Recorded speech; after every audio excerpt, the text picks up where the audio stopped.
प्रजापति समाज सामूहिक विवाह सम्मेलन होने जा रहा है 4 मई को, जिसमें समाज द्वारा यह निर्णय लिया गया। देखिए, हर समाज का एक अपना नियम है, तो समाज ने अपना नियम लागू ये किया है वरिष्ठों द्वारा कि इस सम्मेलन के अंदर जो भी परिणय सूत्र में बंधने के लिए वर आएंगे, अग्नि के साथ फेरे लेंगे, वो सभी अपनी दाढ़ी जो है वो क्लीन सेव करके ही आएंगे। यहाँ पर राजस्थान, मध्य प्रदेश के कई जिलों से लोग आएंगे और ये समिति राजस्थान और मध्य प्रदेश दोनों की सम्मिलित समिति बनाई गई है। दिलीप प्रजापति, श्यामगढ़ सामूहिक विवाह सम्मेलन समिति दूधाखेड़ी का अध्यक्ष। अब यह तो गजब ही हो गया। बेचारे युवा क्लीन शेव में कैसे लगेंगे, सोचिए जरा। और यदि उनकी दुल्हन उनको पसंद करेगी या नहीं क्लीन शेव में, यह भी एक सबसे बड़ा सवाल है।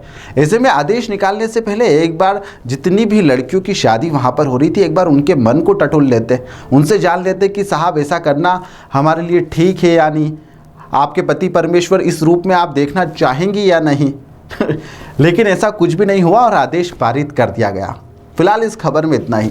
आपको यह खबर कैसी लगी ज़रूर बताइएगा।